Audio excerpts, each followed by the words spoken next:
annastashrifal ain wal uzun. Kalau engkau hendak menyembelih hewan, menjadikan dia kurban, perhatikan mata dan telinganya. Ini pesan Nabi nih untuk panitia nih. Jadi kalau kamu memilih hewan kurban, tolong perhatian mata jo telingo. Mata celik tadi, telingo. Wala tudahi bi aurak, jangan kau sembelih tadi yang aurak, yang matanya rusak, celek. Wala muqabalah, dan jangan telinganya yang dipotong, digunting. Muqabalah namanya. Begini lupa ibu. Dulu hewan ternak ini itu diletakkan di satu lembah namanya. Kalau di awak dulu namanya padang gembala. Pak, kalau mulai hilang pengana, Pak pilih telinga tu. Ya kan? Bangkit pengana balik kau. Percayalah kamu. Cara membalik pengana tu Pak pilih telinga Pak tu. Percayalah Pak kamu nak cubalah. Memang model tu. Kada percaya. Pokoknya anak-anak aku Pak yang tangkapannya lama Pak, acuk-acuk pilih telinga tu Pak. Enggak ada lama tangkapannya Pak, tu pilih telinga dulu tu.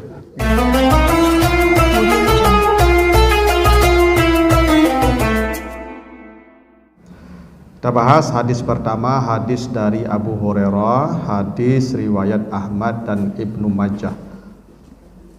Qala Rasulullah sallallahu alaihi wasallam, "Man kana lahu sa'atun wa lam yudahi fala yaqrabanna musallana."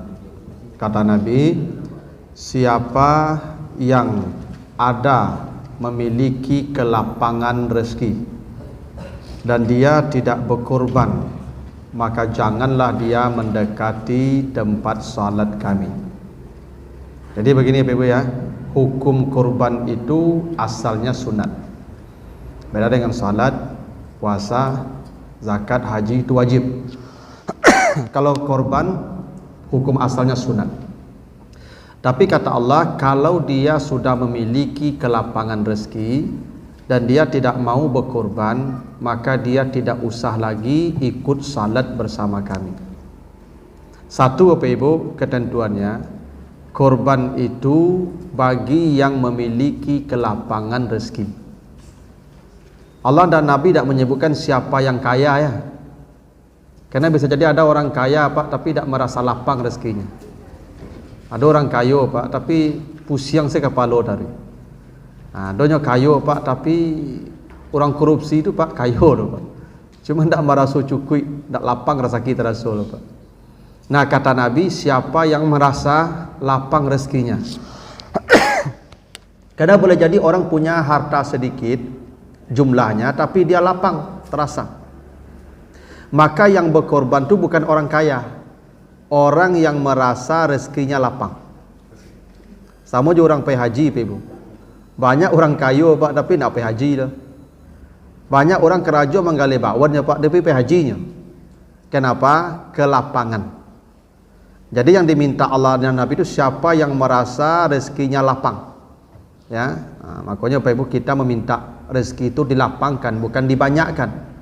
Wa ausiq arzaqana, ya Allah lapangkan rezeki kami. Allah juga menjanjikan begitu. Yabsutur rizqa liman yasha. Allah melapangkan rezeki bagi orang yang dikehendakinya. Jadi Allah melapangkan rezeki, bukan membanyakkan rezeki Pak, tapi melapangkan rezeki. Karena yang pokok itu adalah rezeki itu melapangkan kita. Apa tanda rezeki itu lapang? Banyak kebaikan yang bisa dilakukannya. Ada orang Bapak Ibu gaji 10 juta sebulan tapi jadi ayi saja sedonya. Ya. Masuk tank saja sedonya. Itu tidak lapang itu. Ada orang gaji orang mungkin 5 juta Bapak Ibu, tapi kebutuhan pokok cukup, bisa bersedekah, bisa bantu orang miskin, ya, bisa berinfak, bisa berkorban, bisa menabung haji, itu namanya lapang. Nah kata Nabi, siapa yang lapang rezekinya tidak ikut berkorban, tidak usah ikut salat bersama kami. Artinya apa itu? Salat seseorang itu tidak akan diterima Allah kalau dia sudah mampu berkorban tapi tidak ikut berkorban. Itu kenapa di surah Al-Kautsar itu dihubungkan salat dan berkorban. Inna a'tainakal kautsar. Kami telah memberikan kepadamu nikmat yang banyak. Karena kamu telah dapat nikmat yang banyak, fasalli li rabbika wanhar. Salatlah dan berkorbanlah. Jadi salat dan korban itu satu paket. Ya, kenapa dihubungkan dengan Al-Kautsar, nikmat yang banyak? Karena nikmat itu ditanya Allah di akhirat. Summalatus alunna yauma izin anin naim. Semua nikmat pasti ditanya Allah di akhirat. Nah, supaya pertanyaan nikmat ini mudah, gampang, maka salatlah dan berkorbanlah. Jadi salat itu ibadah yang mempercepat hisab nikmat. Seperti kurban. Kurban adalah ibadah yang mempercepat hisab nikmat. Dia dua-duanya harus sejalan. Tidak bisa salat saja, tidak bisa korban saja. Yang salat belum tentu selamat dari hisab, yang berkorban saja belum tentu juga. Nah, makanya salat dan korban itu sepaket. Itulah kenapa kata Nabi, kalau dia sudah lapang rezekinya, tidak ikut berkorban, tidak usah ikut salat bersama kami. Artinya apa? Salatnya tidak akan dinilai oleh Allah, salatnya tidak akan berguna. Jadi kesalehan dengan Allah itu tidak cukup kalau ke manusia tidak saleh. Salat itu saleh kita dengan Allah. Tapi wanhar, kurban, itu saleh kita dengan manusia. Orang saleh saja dengan Allah, dengan manusia tidak saleh, itu tidak akan masuk surga tuh, Beb. Ya, neraka tempatnya tuh. Itu makanya fawailul lil musallin kan, masuk neraka orang yang salat. Siapa yang salat masuk neraka? Yang lalai dari salat. Bukan lalai dalam salat, lalai dari salat. Apa bentuk dia lalai dari salat? Tuh, ya du'ul yatim. Ya, tidak peduli dengan anak yatim. Wala yahuddu ala ta'amil miskin. Tidak peduli dengan orang miskin. Itu yang lalai dari salat namanya tuh. Tidak ada kepedulian sosialnya. Salat rajin, tapi sosial rendah. Mati orang matilah, sakit orang sakitlah, aja tidak peduli sih lah, Ibu. Sembahyang rajin ke? Itu yang well nama itu, celaka. Itu kenapa di surah Al-Mudaththir ayat 40 sampai 43 ketika penduduk neraka ditanya, kenapa kalian masuk neraka? Ma salakakum fi sakar, kenapa kalian masuk neraka? Jawabannya apa? Lam naku minal musallin, dulu kami tidak salat, walam naku nut'imul miskin, dulu kami tidak peduli dengan orang miskin. Dua. Tidak salat dan tidak beri perhatian kepada orang miskin. Nah, itulah kenapa dihubungkan korban dan salat. Fasalli li rabbika wanhar, dan kata Nabi kalau dia tidak berkorban maka tidak usah ikut salat bersama kami. Kan serius namanya korban itu, ya. Walaupun hukumnya sunat, tapi dampaknya besar pada ibadah yang kita kerjakan. Itu hukum korban. Lalu hadis dari Jundub bin Sufyan, dia berkata syahidtu al-adha ma'a Rasulillah falamma qada salatahu bin nasi nazara ila ghanamin qad zubihat faqala man zabaha qabla shalah falyazbah syatan makanaha wa man lam yakun zabaha falyazbah ala smillah. Hadis Bukhari Muslim. Kata Jundub bin Sufyan, saya salat Idul Adha bersama Nabi. Nah, jadi dia salat Idul Adha bersama Nabi. Ketika telah selesai salat Idul Adha, Nabi menemukan ada seekor kambing yang sudah disembelih. Jadi pas selesai salat udah ada kambing yang disembelih. Maka kata Nabi, siapa yang menyembelih kambing ini sebelum salat Id, maka hendaklah dia menyembelih yang lain sebagai gantinya. Berarti korbannya tidak dianggap tidak sah, karena dia sembelihnya sebelum salat Id. Maka siapa yang menyembelih setelah salat Id, maka sembelihlah dengan menyebut nama Allah. Nah, ini perintah Nabi begitu. Jadi kalau korban itu disembelihnya setelah salat Id. Kalau disembelihnya sebelum salat Id, maka ganti. Ya, itu tidak korban namanya itu. Nah, salat Idul Adha itu, Ibu, dia kan sunat. Tapi kalau misalnya sudah lewat waktu duha, tidak juga ada salat Idul Adha, atau sembelih lah. Kan bisa jadi, Pak Ibu, tidak ada orang sembahyang Idul Adha lah. Ya, tak? Karena Idul Adha itu, Pak Ibu, waktunya mulai dari terbit matahari. Itu makanya Adha itu dari kata duha. Duha itu waktu duha. Jadi Idul Adha itu di waktu duha. Kapan waktu duha? Mulai terbit matahari sampai cahayanya keras dan menyengat. Kalau kita sekarang jam 11 lah. Jadi jam sabale itu tidak ada waktu duha itu habis tuh. Karena waktu duha itu batasannya sampai cahaya matahari terasa menyengat. Ibu bapak kalau latakan tangan di paneh itu, la taraso tabaka kulit itu habis duha tuh. Tapi kok sejuk, itu duha baru tuh. Ya kalau kita batasan normalnya kalau cahaya matahari tidak terhalang oleh awan, ya jam 11 lah. Itu maksimal duha di kita ini. Nah kalau lah jam sabale ndak yo ada salat duha lo ada bir le. Jangan tunggu sembahyang duha le, kena sembahyang duha tu ndak lama lo Ibu. Makanya Idul Adha sebenarnya makanya begini. Salat duha tu harus cepat Ibu. Kalau bisa tabik matahari misal jam 7 salat duha le. Ayatnya pun pendeknya. Apa ayatnya? Sabbihisma rabbikal a'la dan wadduha. Lalu khutbahnya pendek loh. Itu makanya Nabi itu diceritakan Aisyah, Nabi itu di pagi Idul Adha itu tidak makan sampai pulang ke rumah. La ya'kulu hatta yarji'a. Nabi tidak makan di pagi itu sampai kembali ke rumah. Liya'kula min udhiyatihi, karena Nabi di pagi itu selalu memakan daging hewan kurbannya. Jadi sebenarnya tidak ada puasa di pagi hari Idul Adha Ibu ya. Sebelum salat itu tidak ada puasa. Yang ada menunda makan. Kalau kita bisa menyemakan hewan kurban kita. Karena dulu Nabi itu korbannya kibas domba. Sudah sembahyang, Nabi langsung. Nabi ambil dagingnya, Nabi makan. Sunnahnya begitu. Ibu bapak yang peserta korban, jam berapa dapat daging korban? Jam 2, jam 3 akunya sudah di pagi le puasa-puasa lah. Puasa itu kalau kita bisa makan hewan kurban kita di pagi itu bukan puasa, menunda makan. Karena puasa haram di hari itu.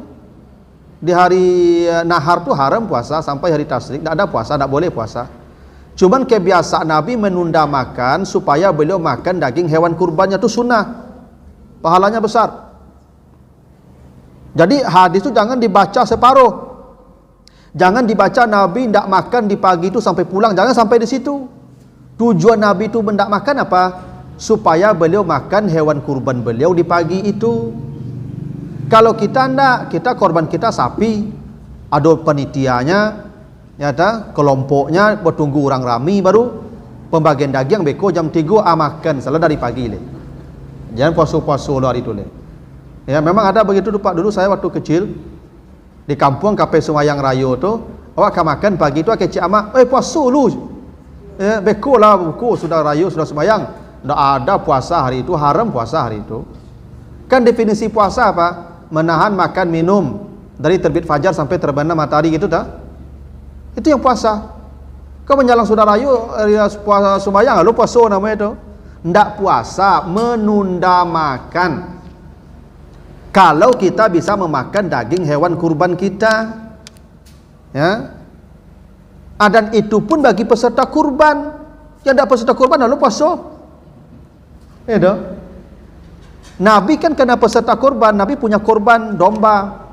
Beliau menunda makan, nanti pulang salat Id, disembelih langsung. Nanti ceritanya begitu. Nabi menyembelih langsung hewan kurbannya. Ya, hanya sekali diwakilkan ke Ali bin Abi Thalib. Selebihnya Nabi sembelih sendiri, ambil dagingnya sendiri, Nabi makan setelah dimasak, dan di pagi itu kenapa sunnah Idul Adha itu cepat. Jam 7 Idul Adha, setengah 8 selesai dia ada bir langsung. Sebenarnya kita ni bisa Pak. Misalnya gini, habis salat Idul Adha, korban kita kan kolektif nih. Ambil satu sapi misalnya, sembelih langsung satu itu dulu, ambil dagingnya beberapa, masak sup. Semua peserta korban makan pagi itu dulu. Sunnahnya begitu Pak. Kalau mau, ya, tapi kalau ndak, kok lontong negeri kukunya sudah semayang rayo tu nya, makan sedar dari pagi le Pak. Ya, saya sering juga tuh Pak, habis salat Idul Adha tu jadi khatib, apa kata pengurus Pak Ustadz, awak berbuku di rumah Pak pengurus ya. Kecik ambola dalam hati, ambola dari pagi tadi makan saya Pak, ada buku lah cak. Ya, tapi ya berikut je lah Pak Ibu. Tapi ndak ada puasa. Ya. Dan itu pun kalau iya bagi peserta korban saja. Yang tidak peserta korban tidak usah. Karena sunnahnya memakan daging hewan kurban. Nah makanya Nabi itu cepat salat Idul Adha-nya cepat Pak. Awak anda Idul Adha kadang jam 9 lagi di kampung Pak. Minta sumbangan, minta dana saja dulu ya. Anda bisa begitu Pak. Lebih afdal salat Idul Adha cepat. Supaya penyembelihan itu cepat. Karena begini Pak Ibu. Penyembelihan itu sunnahnya di hari nahar. Boleh di hari tasyrik 11, 12, 13, tapi Nabi selalu menyembelih hewannya di hari nahar. Maka di banyak hadis diceritakan, misalnya hadis Aisyah, setelah Nabi selesai salat Id, Nabi langsung berkata kepada Aisyah, bawa ke sini hewan saya, Nabi sembelih langsung. Itu kenapa hari itu namanya hari nahar. Nahar ku artinya apa Ibu? menyembelih. Hari tasyrik tak menyembelih sebenarnya lah. Tasyrik itu artinya cerah. Dari kata suruk, itu maka terbit matahari namanya suruk. Hari tasyrik itu hari cerah. Bakok cerah hari tasyrik itu? Karena hari itu hari makan-makan, hari wajib makan. Haram puasa. Sabale, 2 bale, 3 bale itu wajib makan. Daging tu makan sama-sama. Jadi kalau makanan ada, cerah apa ibu? Dah tu pak ya. Awak kalau banyak makan tak cerah ya? Gitu ya. Kalau tak ada makan tak membuduit sebego. Ibu bapak kalau mota, kok banyak makanan mota tu kan kadang galak ya. Iya pak. Tapi kalau mota kariang saja pak, itu gak 5 minit bubar le tu ya tu. Mau dekini ko lama mota ko pak, ada makanan kan. Ko tasyrik namanya bapak ya. Nah itulah kenapa hari tasyrik disebut tasyrik, hari cerah, hari ceria. Ya, bersinar hari itu karena kita makan-makan saja 3 hari itu. Ya, haram puasa. Itu. Nak menyembelih afdalnya di hari nahar. Itu maka disebut hari nahar, fanhar, ya, wanhar itu sembelih. Sembelihnya tanggal 10. Ya, kalau bisa begitu. Makanya Ibu segerakanlah salat Idul Adha tu. Jangan panjang-panjang mana khutbahnya. Jangan panjang-panjang mana ayatnya karena Idul Adha tu capek. Ya ta, beda je Idul Fitri. Wala buku namanya fitri. Wala buku. Maka agak lama Idul Fitri tu dah baala. Tapi kalau Idul Adha awak menahan makan tadi. Karena peserta korban disunahkan menahan makan supaya makan hewan kurbannya. Kalau yang menahan makan tu agak capek semayangnya. Itu. Begitulah sunnahnya Ibu ya. Nah, tapi sebelum salat Id dikerjakan, kalau ada yang menyembelih hewan kurbannya ganti. Tidak sah. Ganti. Nah, kalau yang disembelih setelah salat Id, itu baru korban yang diterima dan kata Nabi, sembelihlah dengan menyebut bismillahi Allahu akbar. Gitu ya. Jadi Ibu, memang sunnahnya menyembelih hewan ternak itu baca bismillah walaupun tidak wajib. Tapi makanan itu diperintahkan Allah kita makannya yang halal dan baik, halalan thayyibah. Kalau Bapak Ibu menyembelih hewan tidak nyebut bismillah, halal selama muslim yang tukang sembelih, tapi tidak thayyib. Thayyibnya baca bismillah. Itu maka zaman dulu Pak, orang kalau mendabi ayam, awak dulu kan di kampung Pak, kalau mendabi ayam kan 3 nya kok. Hari raya cik, ayam sakit cik, awak sakit cik, tak gitu ya. Dah 3 Pak dabi ayam ya. Raya cik, ayam sakit cik, atau awak sakit. Kalau sakit awak lah tak makan lain, atau kecamak teraga api ayam mang ya cama. Dipanggil adik dia tu, oi, marilang tu, ang kaja ayam tu siku lah tu. Nama mudanga tu. Kan teraga api ayam yang mungkin lah tu. Adik kau nyo kaja ayam ku pak nyolala sepanjang kampung tu pak. Masuk sama nyolala dak tantula gitu jangan lupa. Bakau semangat adik kau mengajar ayam, inyon kau makan meko tu awak ka sakit mati semangat yang mengajar tu. Nah, ala dapi ayam ke dia nyo jagen ka mak ku ayam mah ke mak cari buaya di surau lah. Ndak betul. Mendabi ayam dulu cari buaya di surau pe Ibu. Tak sembarang orang pak imam masaji, imam surau, guru mengaji, baken sarungnya bapeci na dak pasara kotok so nabi ayam lebih Ibu. Ya ta? Ya kan tayyib tadi. Oh, dak ada buaya lo mak tunggu lah pulang lu. Mungkin PK pasar mungkin mah betul dulu pe Ibu. Dak sembarang itu kan nabi kalau kan. Kenapa? Tayyib halal cuma dak tayyib. Itu makanya saya di restoran cepat saji itu khawatir makan tu pe Ibu. Tukang dabi kau nak jaleh lah dalam Islam tidak boleh baca bismillahnya tidak. Kata Allah sudah saya daging masaknya gen kawak. Ya, makanya baca bismillah. Memang tak wajib. Yang tak boleh tu kalau kita menyembelih hewan baca nama selain Allah, demi Yesus tu dabi itu haram, syirik. Tapi kalau antuk saja dabi walaupun selama dia muslim boleh, walaupun tak baca bismillah. Tapi kata Nabi, falyazbah alasmillah. Sembelihlah hewan itu dengan menyebut nama Allah. Itu aturannya begitu. Jadi ketentuan kedua itu dari hadis ini bahwa hewan korban baru sah disembelih setelah selesai salat Id. Gitu. Hadis berikutnya hadis dari Al-Bara bin Azib. Nabi berkata, arba'un la yajuzu fid dahaya. 4 hewan yang dilarang kalian jadikan kurban. Jangan kalian jadikan kurban 4 hewan. Itu Nabi sebut begitu ya, arba'un. Satu, al-aura'u al-bayyinu auruha. Hewan yang matanya juling, yang jelas matanya tu ndak luri. Kalau buta ndak melihat dua-duanya. Ada celek namanya Pak Ibu. Pacah ciek, rusak ciek. Iko yang matonya ndak lurus saya ndak boleh. Nyo matonya kawak tapi ndak kawak mencalik dah tu. Tu aurat nama tu Pak. Ya ndak kan ada orang ceduk Pak. Nyo calik kawak Pak, tapi ndak awak mencalik dah tu. Awak lah GR saya Pak. Tu aurat namanya tu ya. Nah, hewan yang begitu pun ndak boleh jadi korbannya. Ndak boleh Pak Ibu. Ibu kalau apa-apa panitia besok kalau kamu cari hewan korban, tantang hewan dulu. Kalau berbeda arah matonya Pak, suuk jokida tu aurat namanya tu. Ndak boleh tu Pak. Apalagi nak rusak. Mohon maaf Pak, kan ada kabau arjawi ko Pak, mohon maaf yang di Kajamban koncek. Ya Pak. Hingga matonya ko rusak Pak. Bo koncek tu kalau nyo pipis Pak, tu racun tu Pak. Mato kabau, mato jawi bisa buto dia tu Pak.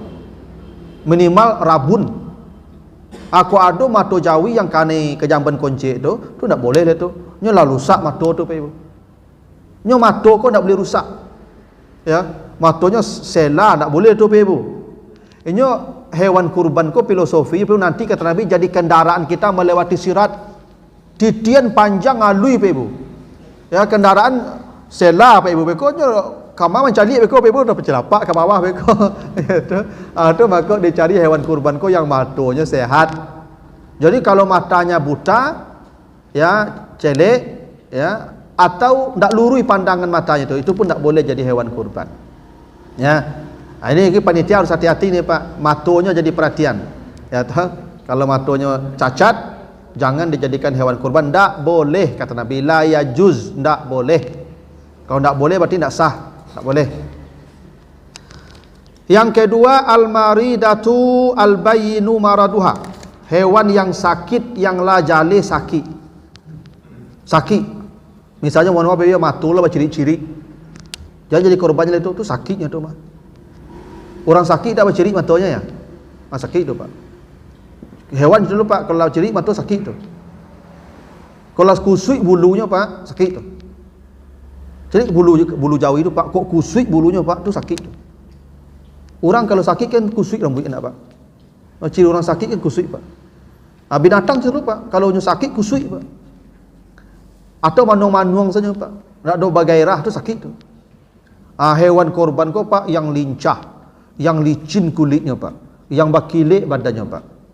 Tu maka Nabi tu hewan korban Nabi tu dipilihnya yang bulu hitam. Diceritakan Aisyah, korban Nabi ku bulunya hitam. Hitam Pak.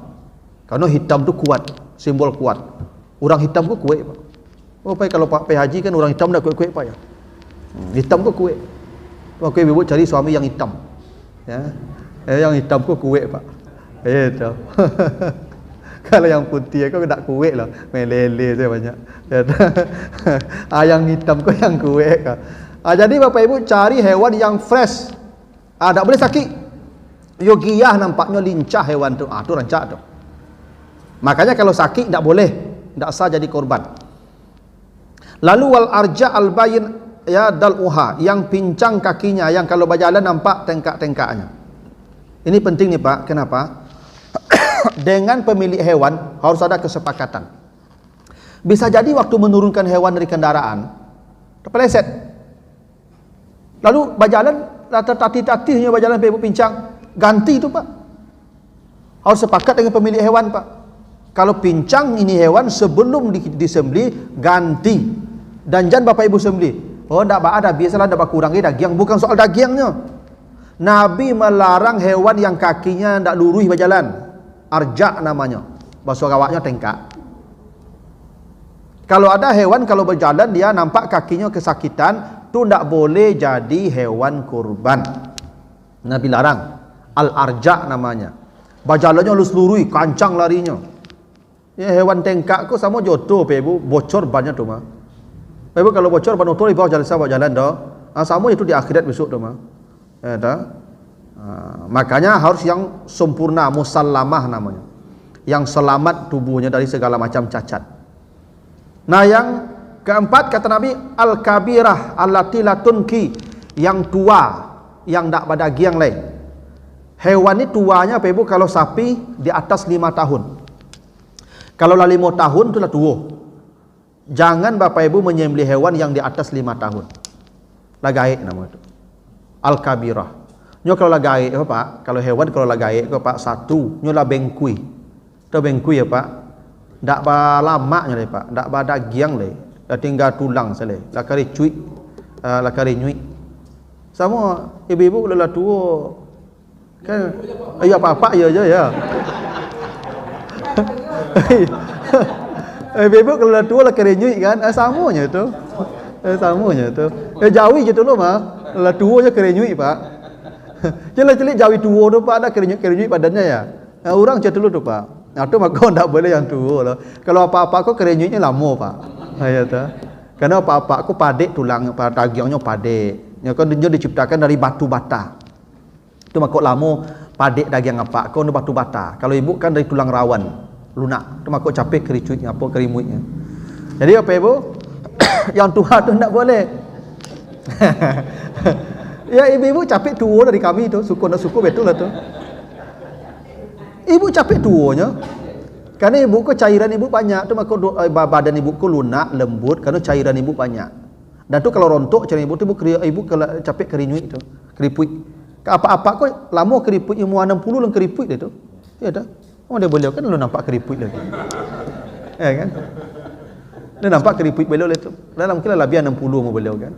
Karena memang begitu ciptaan Allah tu begitu. Perempuan tu diciptakan lunak. Cairannya banyak. Ya. Nah, hewan tak boleh yang tua. Kerana kalau tua tu dia tak berdagang lah. Makanya diceritakan korban Nabi tu saminain. Balamak banyak. Tu korban Nabi tu. Gapuk. Ya tu, saminain. Nah, yang tua ko apa ibu? Kalau hewan kalau tua, bukannya tak berdagang. Kalaupun dagingnya ko lah tak segar lah ibu. Cari ayam gaib ibu. Cula dabi ayam lah tua tu ah. Ayam lepas salu lah kan ada apa nama tu pak? Susu itu ah. Ada bila yang panjang sedangkai ke susu pak. Yo babui daging tu le pak. Kare daging pak. Tu. Dah rancak dagingnya le. Di samping sapi tu kalau lah tua apa ibu, bukan kare dagingnya, angik iyo jo. Angik daging. Kalau jawi lah gaib ko angik apa ibu. Awak kan cerita itu. Endak. Manusia ko makin tua makin angik pak. Percayalah kamu. Iya pak, manusia kau makin gaib makin angik pak. Itu makanya baun tanah nama itu. Lah makin gaibnya makin baun tanah, angik. Anak-anak ketek itu 2 hari tak mandi dah baal, cubalah. Ibu jangan 2 hari tak mandi, cuba. Ibu pun panjang di bawah ibu banyak kan orang lain nih. Hendak. Nah, teranak cerita loh, ibu itu maku kata Nabi al-kabirah yang tua dilarang jadikan korban. Harus usianya makanya minimal 2 tahun, maksimal 5, 4 masuk 5, itu maksimal. Di atas 5 tu tak boleh. Di bawah 2 pun sebaiknya dihindari. Di bawah 2 pun dihindari. Maksimal tu dia sudah mendekati usia 2 tahun. Cuma kini kau mendapat jawi usia 2 tahun kau gak payah. Ratus tahun ya Pak, lebih seketik. Tapi panitia kok bisa yang mencari 2 tahun tu minimal tu lebih baik. Jadi 2, 3, 4 maksimal 5. Di atas 5 tu jangan. Karena Nabi larang. Jangan menyembelih hewan yang sudah tua bang, yang sudah tua al-kabira, latunki yang memang lah tipis dagingnya tadi. Tu tak boleh. Jadi 4 yang tak boleh tu. Ya, 1 yang matanya rusak, 2 yang sakit, yang tak bergairah bentuknya lalu saya bentuknya. Tu tak boleh. Dan yang pincang, yang jalannya tak lurus, yang kampek, yang tua, yang tak berdaging itu tak boleh. Maka tolong dihindari panitia ya mencari hewan kurban yang seperti itu. Lalu hadis berikutnya, hadis dari Jabir, hadis riwayat Muslim, la tazbahu illa musinnah. Jangan kamu menyembelih hewan kecuali musinnah. Musinnah ni usianya 2 tahun, karena musinnah tu dikata sinnun artinya gigi. Jadi hewan tu kalau kali dabi yang laba gigi, yang langkuk giginya Pak. Itu yang paling rancak. Kok adoyo giginya lu tumbuh le Pak, jangan didabi. Namanya musinnah. Musinnah ku yang giginya lah langkuk. Kalau sudah lengkap giginya tumbuh, berarti sudah tu yang paling baik tu. Alhamdulillah. Makanya minimal usia 2 tahun tu Pak. Kena teranakku 2 tahun baru giginya langkuk. Itu. Sebelum 2 tahun belum. Illa in ta'assara alaikum fatazbahu jada'a minad da'ni. Kecuali sulit menemukan yang 2 tahun. Boleh jadi Pak Ibu, lah dicari kian kamari payah mendapat yang 2 tahun Bapak. Maka kata Nabi, kalau tidak bisa yang 2 tahun, naikkan usianya maksimal cari yang 5 tahun. Jadi tidak boleh diturunkan. Kalau tidak bersobok 2 tahun, tu ambil yang 1 tahun, tidak boleh. Kalau tidak bersobok yang 2 tahun, ambil yang paling tinggi 5. Itu aturannya Pak Ibu. Tak boleh turun ke bawah usianya. Naik kata boleh, turun tak boleh. Ya, karena memang mencari hewan yang usia 2, 3 itu agak rumit. Kalau tak bersobok, ambil 2 lah. Lebih baik yang tua ketimbang yang baru masih kecil.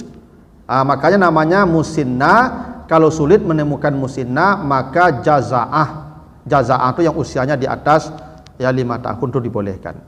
Kalau tidak menemukan yang 2 tahun tadi. Lalu kata Nabi, an-nastashrifal ain wal uzun. Kalau engkau hendak menyembelih hewan, menjadikan dia kurban, perhatikan mata dan telinganya. Ini pesan Nabi nih untuk panitia nih. Jadi kalau kamu memilih hewan kurban, tolong perhatian mata jo telingo. Mata celik tadi, telingo. Wala tudahi bi aura, jangan kau sembelih tadi yang aura, yang matanya rusak, celek. Wala muqabalah, dan jangan telinganya yang dipotong, digunting. Muqabalah namanya. Begini lupa Ibu. Dulu hewan ternak ini itu diletakkan di satu lembah namanya. Kalau di awak dulu namanya padang gembala. Ya, di situ pemilik hewan mungkin 5-6 orang berserikat. Aku hewannya di kubalon lah di satu tampek. Nyo hewan kau tak batali lebih budak bakabek lah kau. Baca rumah andainya kau milik sianu dipotong telingonya. Ada yang memotong sebelah kanan, ada yang memotong sebelah kiri, ada yang potongnya begini, ada yang potongnya 2, ada yang potongnya 1, tergantung kesepakatan. Misalnya Pak, ini di tempat pengembalaan ini ada 100 kambing milik 4 orang. Berarti 4 orang itu 25 satu orang ya. Awak sepakat kambing apa, jual apa tandai, ambo potong telingo kanan. Potong sadonya telingo kanan yang kambing. Dia kok tak potong sebelah kanan tu kambing apa kau? Apa, ambo potong sebelah kiri. Potonglah. Jadi kok ada potong sebelah kiri, itu kambing apa kau? Itu cara dulu Pak. Dulu begitu. Kalau sekarang kan ternak kan dikandangkan. Ya miliknya perorangan, begitu kan? Dulu ternak tak begitu Pak, digembalakan sama-sama di satu tempat gembalaan. Lalu bagaimana nih menentukan milik siapa? Maka dipotong telinganya. Penandai kerana telingo ko dipotong tak apa, kerana telingo ko nya tulang. Nya tak berdarah loh Pak. Telingo ko dikarik tak apa Pak, nya tak berdarah. Nya tulang rawan. Makanya lipik-lipik dah banyak Pak. Kata. Telingo ko Pak. Ya kan, nya tulangnya saraf-saraf saja Pak. Telingo ko nya punya saraf-saraf, tak punya nadi. Itu makanya kalau dipotong tak berdarah lah Pak, kerana tak ada nadi sikolo. Nya saraf-sarafnya, yang saraf telingo ko tahu buang ke saraf otak. Itu makanya orang kalau otaknya tak berjalan Pak, pilih telingo Pak. Iya Pak. Kontak otak telingo ko Pak. Maka dulu Pak guru matematik Pak, kontaknya menangkuk kau nyepilin telingo lah. Iya tu Pak. Karena telingo ko Pak kontak otak Pak. Jadi kalau otak tak berjalan Pak, pilih telingo tu, berjalan otak ko tu. Iya tu Pak. Jadi ibu-ibu kuah pilih telingo le Pak. Tu jalan ibu kecil dia tu mah. Ya itu. Kan ada orang tu Pak lah sakit lama mengecik lalunya mengerti le Pak. Tu tersumbai otak itu. Ya kan tak lancar jalannya ke saraf tu. Dipilih telingo tu le. Jadi makanya ibu bapak berwuduk, baca berwuduk masuk telingo. Ujung jari kau masuk ke lubang. Yang di belakang ke belakang kau. Yang ibu je bertarik bekau ada betul. Kan bertarik Pak, searah jarum jam tu Pak. Itu makanya orang kalau rajin berwuduk masuk telingo mereka ndak kapikun dari tu le Ibu. Sarafnya aktif. Coba Ibu. Tapi kalau beko-beko saya berwuduknya apikun ikut tu. Ya Pak. Berwuduk tu berpilin Pak beko telingo tu Itulah seperti Pak. Itu ibu-ibu yang rajin berwuduk Pak, ndak pikun loh Pak. Perhatianlah kalau benar wuduknya Pak, ndak kapikun ke loh. Sebab dia memilin telingo tu hari 5 kali tu Pak. 3 kali tu berpilin mereka. Memang begitu menghidupkan saraf otak tu Pak, pilin telingo orang tu. Maka orang dulu tu Pak, guru-guru dulu tu Pak menghukum muridnya dengan bijak Pak. Jo ilmu menghukum murid ko Pak, tak jo kebencian lah Pak. Mamilin talingo tu pak, itu jo ilmu tu pak. Maka pilihnya mereka supaya jalan utak itu. Itu tersumbek sarap tu pak, lemacet sarap tu ditarik mereka. Tu connectnya balik tu. Tu cara tu. Cuma apa kalau lah mulai hilang pengana pak pilih talingo tu. Ya kan? Bangkit pengana balik mereka. Percayalah kamu. Cara membalik pengana tu pak pilih talingo pak tu. Percayalah pak kamu nak cubalah. Memang model tu. Tak percaya. Pokoknya anak-anak aku pak yang tangkapannya lama pak, acuk-acuk pilih telingo tu pak. Enggak ada lama tangkapannya pak, tu pilih telingo dulu tu. Gitu. Jadi kalau ada ibu-ibu pak di rumah ha aja pak, apa mari telingo dia ya, pilih dulu pak. Capek rangkuk ekodong. Gitu. Jadi orang dulu pak ibu menandai hewan tu je telingo. Maka kali telingo tu gitu sebagai petanda ni milik siapa. Tergantung potongannya di sebelah mana. Nah tu namanya mukabalah. Nah yang mukabalah tu tak boleh jadikan korban. Tak boleh. Kau nampak telingonya putui, menandai milik siapa, tak boleh. Jangan jadikan korban. Makanya perhatian telingo macam Nabi. Wala mudabarah. Mudabarah ko ibu, nyo telingo ko sumpiang tapi tak putui. Bisa jadi pak, dulu kan orang padi orang pak atau ladang orang kan bakawe iya kawit baduri. Nyo teranak ko pak jauhi ko lapi nyo masukan ke palunya ke salu kawit tu pak. Dah betul. Tak jadi pak nyo dari dalam kawit tu nyo makan ko padi tu mah. Tibu orang punya padi pak, nyampuk apa ko, jauhi ko nyo gimbe batu pak. Nyo lari beko pak. Cabik telingo tu pak, takulai. Nyo tak putui tu pak. Tak boleh jadi hewan kurban. Tu namanya mudabarah. Mudabarah tu hewan kurban yang telinganya sobek takulai. Tak putui tu pak. Kalau tadi mukabalah putui. Ikut tak putui dah. Mungkin tersangkut di kawit dulu. Tak boleh jadi hewan kurban. Tak boleh tu pak, cacat namanya tu. Wala kharqa, dan tidak boleh yang giginya ompong satu. Jadi apa peserta korban kok kamu cari hewan korban singkuan gigi tu. Kok ompong cie aja di Bali pak. Tak boleh, cacat. Ini akan jadi kendaraan sama jodoh pak. Giginya sampai tinggal 3 lah. Kok pak kamu kalau jalan data lah mengiong-iong saya masin kalau tidak bisa pindah gigi sampai lah ya. Ya gigi 3 tadi saya gigi kalau nak mau sampai lah ya. Harus pindah sampai. Maka gigi jauh itu perhatian. Tolong singkuan mulut itu. Kok kurang cik gigi tak boleh. Wala sarma ya. Ya sarma itu yaitu. Jadi kharqa tadi yang terbelah kupingnya, kuping kau ndak dipotong. Ndak dikarik, ndak sobek, tapi balah saja. Ndak aja boleh. Termasuk yang giginya tangga tadi. Itu ketentuannya ya. Nah, ini hadis ini Pak Ibu, mudah-mudahan cukup sampai waktu Isya ni. Hadis dari Ali bin Abi Thalib. Amarani Rasulullah an aquma ala butnihi wa an uqassima luhumaha wa juludaha wa jilalaha alal masakin wa la u'tiya fi jazaratiha syai'an minha. Hadis Bukhari Muslim ya. Kata Ali, Nabi memerintahkan saya mengurus hewan kurbannya, namanya budna. Budna itu diartikan onta, tapi sebenarnya budna itu bukan onta. Budna itu dikata badan. Badan itu artinya yang babadan. Jadi hewan kurban Nabi itu yang babadan, yang gapuk. Ya kok kibas yang gapuk, kalaupun onta tetap itu yang paling besar. Nah kata Ali, Nabi menyuruh saya menyembelih hewan korban beliau. Itu artinya boleh ada panitia korban. Ini contohnya nih.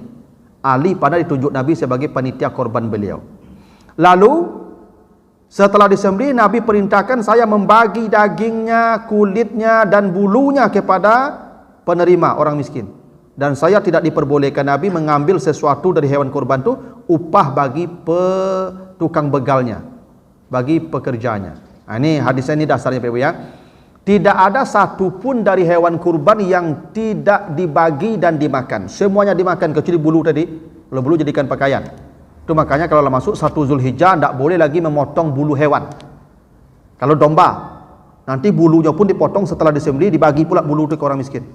Biar jadi benang, jadi pakaian. Dulu kan begitu Pak. Kulitnya tidak boleh dijual. Kulit itu tetap dimakan. Tuh. Dulu Pak Ibu, kulit kau makan Pak. Ambo tak karena di kampung lupa ketika Idul Adha kau Pak. Masya Allah Pak. Tapi kupon Pak, awak ketik-ketik lo Pak. Dari pagi kupon kau lo pacik Pak. Karena setahun menunggu daging Pak. Makan daging mati bisa di kampung tiap minggu, tiap tahun, tiap bulan Pak. Kurban dia menunggu dagingnya Pak. Wih kau dari pagi kupon kau lo pacik, tak lape-lape lo Pak. Dah dapat daging jam 3 Pak, sabana gadang hati Pak dapat intan lah pulang. Tiba di rumah dapat kulit kau dibagi tu Pak, dibagi selawe tapak tangan tu Pak. Ambo tak kana dia mak lupa pemasak apa kulit kau, panggang lu. Nak Pak, bakal tu memang gulung tu mah, hitam. Tu ada kiki je pisau. Nampak dah buat mak macam dulu. Sudah tu Pak diabui, tu digulai tu Pak, digulai je kumumu, bungu jua kawannya, tahu boleh cuba dak enak. Weh, lama makan kulit tu Pak. Itu makan kulit tu masya-Allah Pak, sama-sama makan Pak tu nyo cok ajai Pak. Kalau elonyo kalau kurang kari paci punya tapuk beko tu Pak. Iya tu Pak, tu Pak ya. Tapi bahagia Pak makan kulit tu Pak. Ya kan setahun menunggu Pak. Ibu bapak yang peserta korban tanya Lucia dan Niu mengunyah kulit, aku ada agen hinyo. Sukunya adanya kulit tu. Tak boleh dijual Pak. Kalaupun dijual, misalnya ditawari, tidak ada satu pun yang mau ngambil. Boleh dijual, boleh. Tetap untuk makanan. Baca doanya, balikan beras, kasih orang miskin. Belikan kue, makan sama-sama. Tetap semua yang ada di hewan kurban tu makanan tu, makanya hari tasrik tadi, hari cerah makan-makan. Makan. Jangan apa ibu apa pengurus masjid besok dijual kulit tu dibaling kipas angin, dibaling ke bola lampu, dibaling ke keran WC, tak boleh. Semuanya harus dimakan. Semua. Kecuali kulit kau dah ditawari, tak ada yang mampu memakan lah, dijual lah. Tapi tetap untuk konsumsi. Lalu tidak boleh mengambil dari hewan itu upah untuk pekerja. Tak boleh. Deknya pekerja dapat kaki, deknya bekerja dapat palo, itu kurang korban ibu, tak utuh korban ibu namanya itu. Boleh dijadikan upah. Kalau mau dengan uang. Misalnya kita korban sekarang sapi 2.300.000. Nah, setiap peserta bayarnya 2,5, 200 untuk operasional. Boleh. Yang 200 inilah jadi upah. Bayar dengan uang. Tapi tidak boleh kerana dia bekerja dapat ini itu upah. Termasuk panitia Pak. Panitia, deknya panitia tu dapat lebih daging. Tu upah nama tu Pak. Kecuali penghargaan. Misalnya gini, peserta warga dapat daging misalnya 1 kilo surang. Ustaz awak dapat 2 kilo. Tu penghargaan boleh Pak. Tapi deknya bakar rajo, deknya panitia tu upah namanya Pak. Tak boleh. Tak perlu hati-hati kau Pak. Panitia dapat boleh karena dia warga yang mesti dapat. Pekerja dapat iya. Pekerja dapat iya. Kenapa pekerja dapat? Karena dia memang warga. Bukan karena dia bekerja. Kalau bekerja nanti pakai uang dia dibayar. Makanya Pak je pekerja kau tolong bajaleh-jaleh Pak. Kadang-kadang dak baru badabi dapat hilang kaki bagi Pak. Endak, hilang daging kau, hilang daging kau Pak. Main suruh-suruhan seorang Pak. Pak. Banyak tu Pak kejadian macam tu. Baru hewan korbanku badabi baru lebih hilang-hilang daging Pak. Makanya memang panitia kau ekstra Pak pengawasannya. Ya, enggak boleh suruh-suruhan. Karena menjadikan hewan itu sebagai upah tu dilarang keras. Enggak boleh. Ya. Kalau dia bakar rajonya dapat ekor, tapi bawa dia dapat kaki, ya ambillah. Tak ada dibatasi siapapun ingin kaki ambillah. Yang pekerja yang tak pekerja ingin kaki ambil. Tapi ini untuk pekerja saja ya kaki, jadi upah namanya.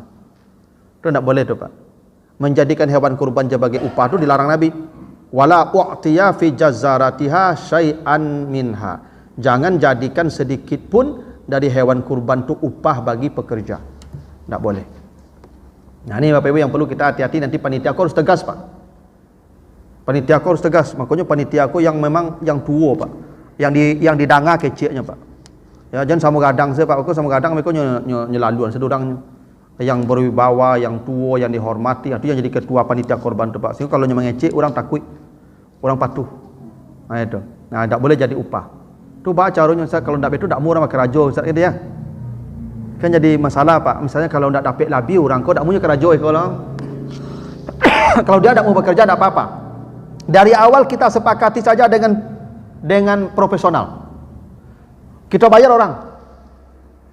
Kalau warga tak mau bekerja Pak, hanya karena tak dapat labi, tak apa-apa. Dari awal kita sepakati, kalau tak mau bekerja tak apa-apa, kita bayar orang dari awal sampai akhir. Kita tinggal terima daging bersih. Kan bisa jadi Pak warga kau protes, ataupun preman kau protes. Oh, kalau tidak ke dapik kami, kalau tidak ke rajo kami, tidak apa-apa, tidak usah bekerja. Dari awal kita sepakat dengan tukang hewan, tukang sembelihnya Pak. Tolong selesaikan daging dari awal sampai akhir, tinggal kami terima daging bersih. Berapa upah semua totalnya, bayar. Ya karena bisa jadi begitu akan terjadi itu Pak. Warga aku yang merasa tidak bertanggung jawab karena tidak ke dapik daging lebih lah. Karena persoalannya kalau dia bekerja dapat lebih itu upah. Itu masalahnya. Kalau dia tidak bekerja dapat lebih, tidak apa-apa. Mungkin penghargaan seperti saya tadi. Misal saya Bapak Ibu kasih lebih daripada warga karena saya ustadz di sini. Ya tidak apa-apa, karena saya tidak bekerja. Saya penghargaan masyarakat boleh.